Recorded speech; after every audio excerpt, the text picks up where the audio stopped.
요즘 부쩍 화나는 일이 많으신가요? 그런데 그렇게 화를 내면 어떤 결과가 있어 왔나요? 도덕경의 저자로 알려진 고대 중국 철학자 노자는 분노를 관리하는 방법을 포함해 우리 삶의 다양한 영역에 깊은 통찰력과 조언을 전해줍니다. 오늘은 그 중에서도 노자의 말씀처럼 화를 내지 않고 지혜롭게 살아갈 수 있는 방법이 담긴 노자의 가르침을 전해드리겠습니다. 최근에 화가 많이 생기거나 분노할 일이 많이 생긴다면 꼭 들어보시기 바랍니다. 현명한 사람은 화내지 않는다.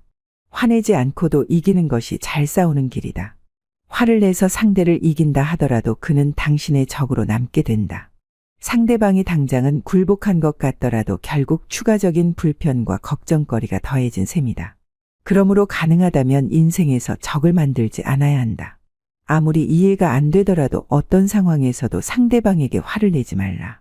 좌절감이나 도발에 직면하면 한 발 물러서서 시간을 가져라. 분노에 휩쓸려 즉시 반응하지 마라. 어딜 가나 그런 사람이 있을 수 있다는 사실을 받아들여라. 나를 싫어하는 사람을 만나더라도 그러려니 하고 대처하는 방법을 익혀두어야 한다. 공격성을 피하라. 분노를 분노로 다스려서는 안 된다. 침략에 공격적으로 대응하면 상황이 더욱 악화되기 때문이다. 대신 친절과 연민으로 반응하라. 그렇게 하면 분노를 분산시킬 수 있다. 이런 방법은 적용하기 어려울 수 있다. 우리는 늘 화로 반응해왔기 때문이다. 그래서 단번에 실천하는 것은 쉽지 않다. 화내지 않고 이기려면 어떻게 해야 할까? 우리는 자연의 흐르는 물에서 그 답을 찾을 수 있다. 자연은 사물에 저항하거나 강요하지 않는다. 힘들이지 않고 그저 흐른다. 도에 따라 자연으로부터 이러한 조화를 배우면 내면의 혼란과 분노를 줄일 수 있다. 도무지 이해가 안 가거나 무리하게 대하는 사람은 물처럼 흘려보내면 된다. 반복해서 만나거나 부딪히면 그때마다 흘려보내면 된다. 이것은 처음에는 실천하기 굉장히 어려울 수 있다. 하지만 현인의 말씀을 기억하고 반복해서 실천하려고 노력하다 보면 반드시 나의 성품과 행동을 바꿀 수 있다는 것을 명심하라. 물은 부드럽다. 반면에 죽은 것은 굳어있고 딱딱하다. 이 세상 모든 생명체는 살아 숨쉴 때는 부드럽지만 죽은 뒤에는 단단해진다. 살아있는 것은 부드럽다. 이 인생을 부드러운 물처럼 살아라. 우리가 삶을 살아갈 때 가장 필요한 지혜는 이러한 자연의 모습을 배우고 익히는 것이다. 바위처럼 단단하거나 불처럼 뜨거운 것만이 강한 것이 아니다. 부드러움을 갖춰야만 진정으로 강하다고 할 수 있다. 많은 이들이 물의 부드러움에서 지혜를 얻어야 한다. 그렇게 생각하면 삶의 많은 어려움이 해결될 것이다. 고요히 흘러가는 저 시냇물을 보아라. 물은 자신을 막는 돌을 만나도 계속 흘러간다. 물은 돌과 싸우려 하거나 왔던 길을 되돌아가지도 않는다. 그저 옆으로 흘러 다시 나아간다. 이처럼 물은 자신의 목적지까지 흘러가기 위해 부드러움이란 속성을 택한다.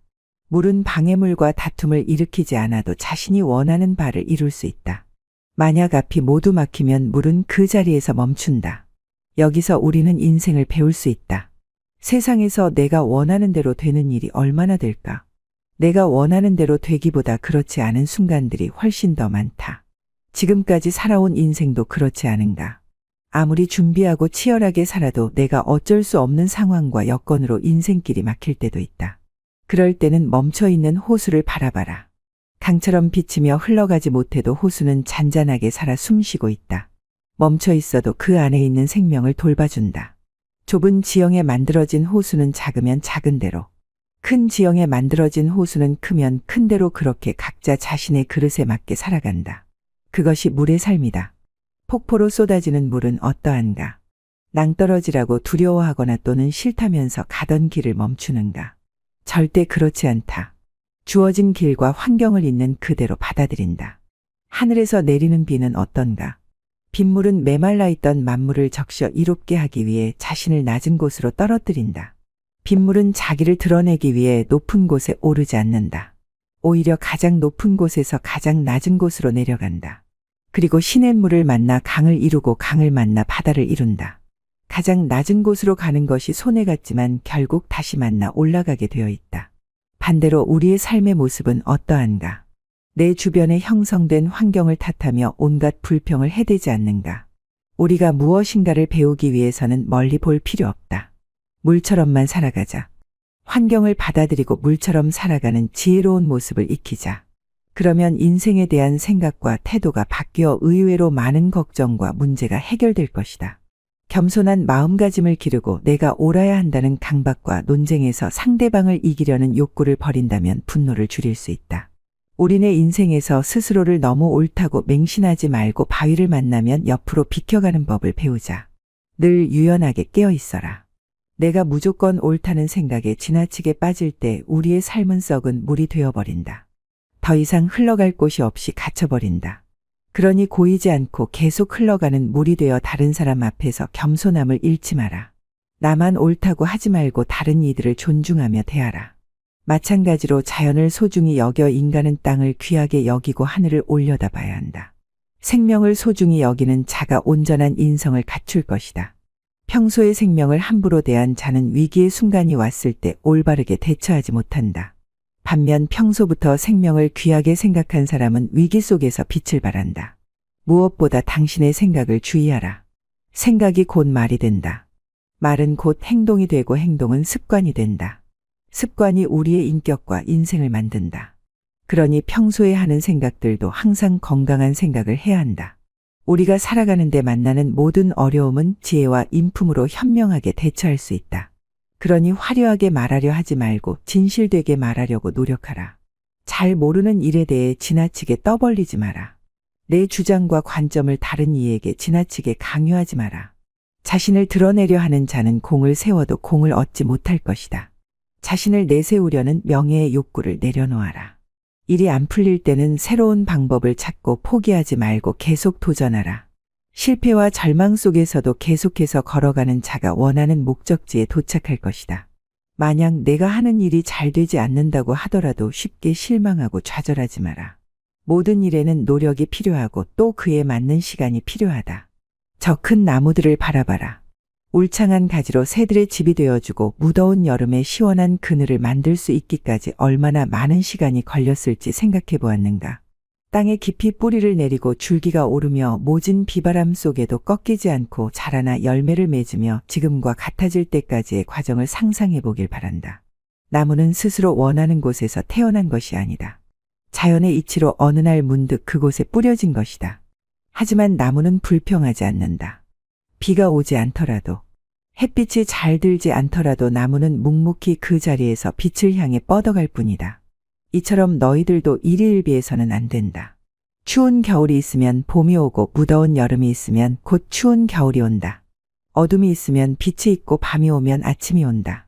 그러니 당장 내 인생만 힘들어 보여도 낙심하지 마라. 내게 주어진 삶을 있는 그대로 소중히 여겨라. 과거를 탓하지 말고 미래를 두려워하지도 마라. 오직 지금 이 순간만 살아야 마음이 편하다. 흘러가는 대로 살아라. 지나친 욕심을 버리고 마음속에 피어나는 불안을 잠재워라. 그러면 우리의 인생은 그날부터 다시 태어난 것과 마찬가지다. 노자의 말씀은 이 시대를 살아가는 우리에게 큰 도움이 될 것입니다.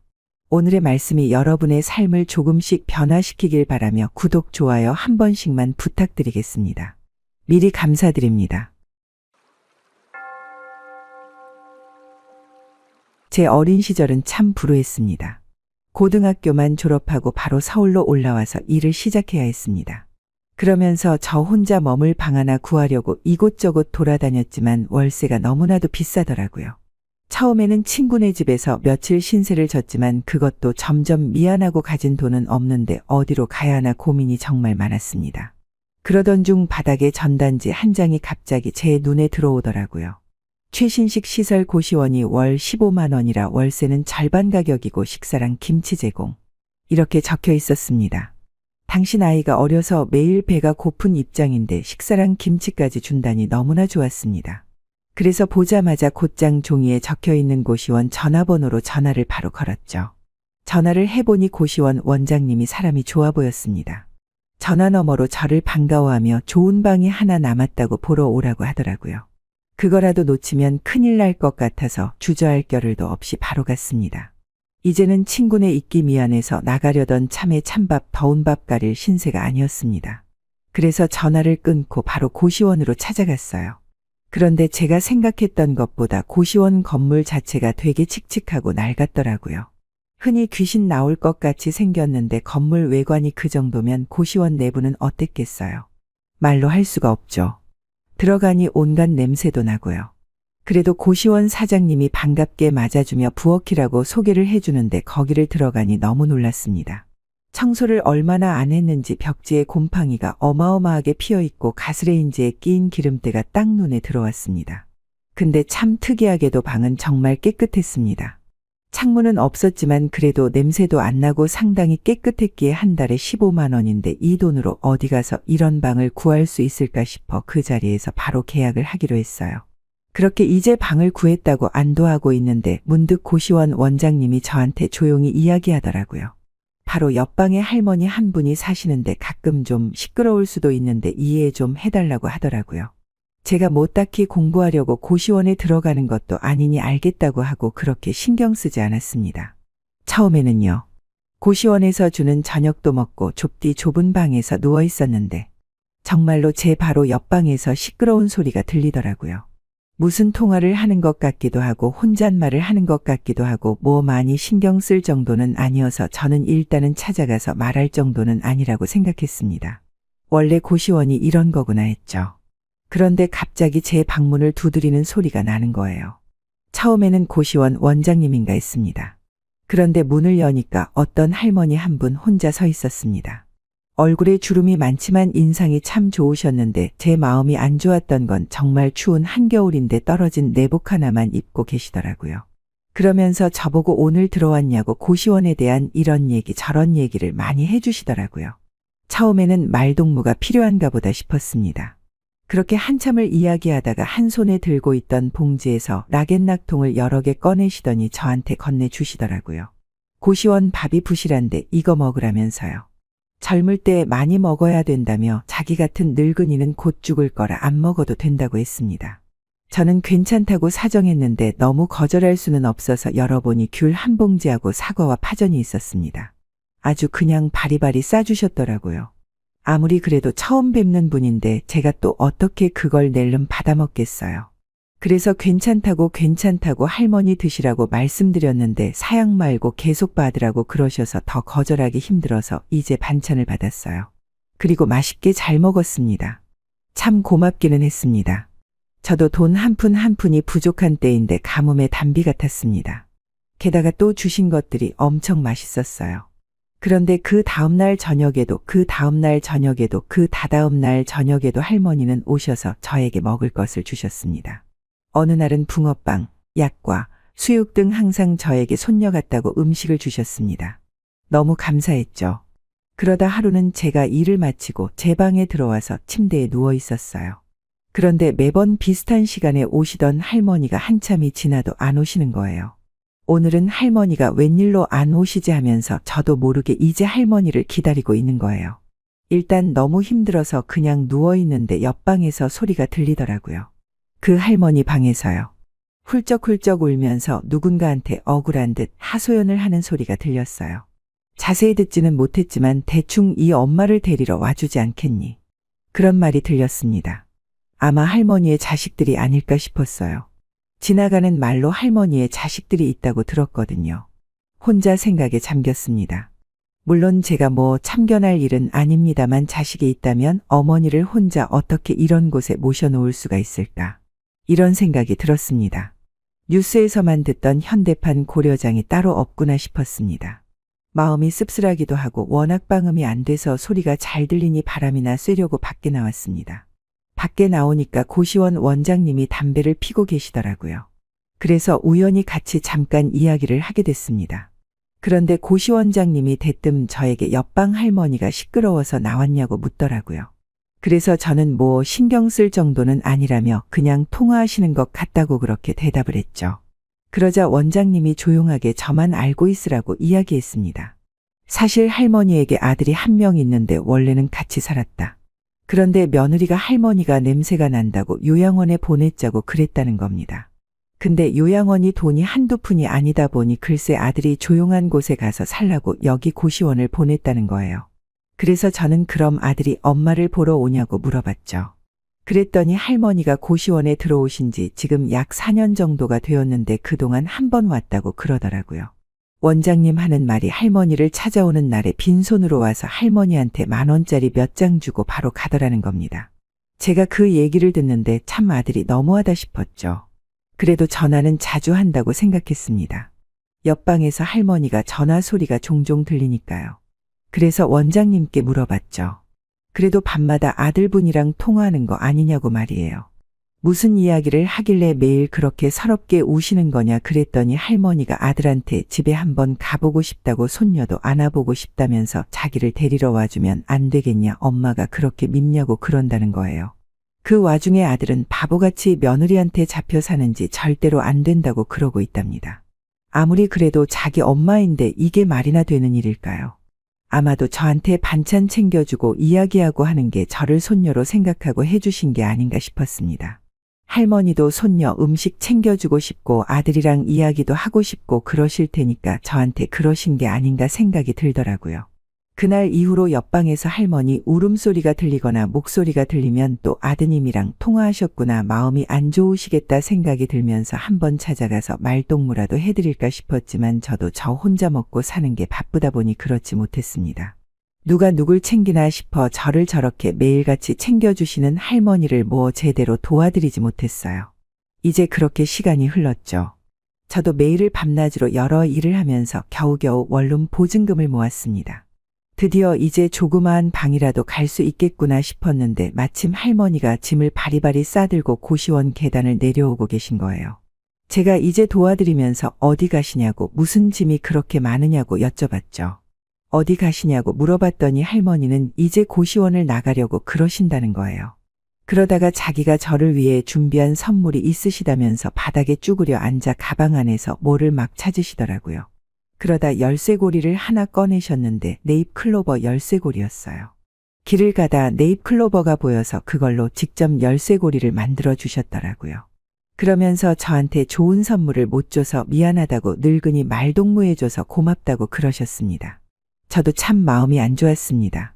그간 정이 많이 들어있었습니다. 참 섭섭하더라고요. 할머니가 뜬금없이 갑자기 떠나신다고 하니 그래서 그 겨울에 목도리도 하나 없이 목이 훤하게 계시길래 제가 끼고 있던 장갑이랑 목도리라도 둘러드렸죠. 그날 처음으로 저도 할머니에게 무언가 베풀어 본 거예요. 그간 1년 동안 맨날 바다만 먹다가 드디어 할머니에게 선물을 드려봤더니 할머니가 그 자리에서 장갑을 끼고 목도리를 두르시더니 세상 밝은 얼굴을 하시고 정말 고맙다며 인사하고 가시더라고요.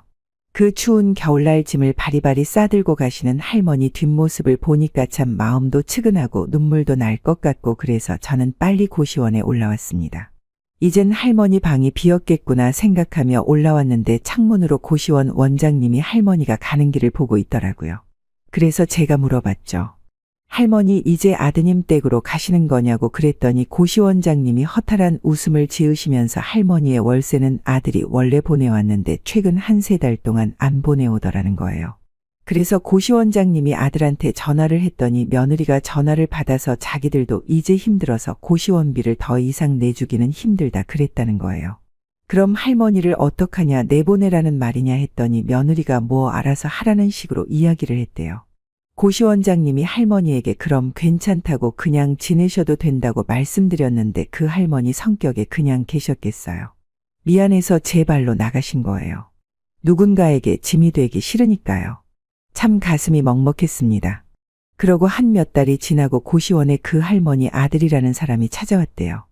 혹시 자기 엄마 여기 있냐고 엄마가 지금 연락이 안 된다고 아직 여기 계시냐고 그러다가 없다고 그랬더니 입구에 주저앉아 펑펑 울면서 자기가 지금까지 무슨 짓을 저지른지 모르겠다고 제발 좀 찾아주면 안 되냐고 펑펑 울었답니다.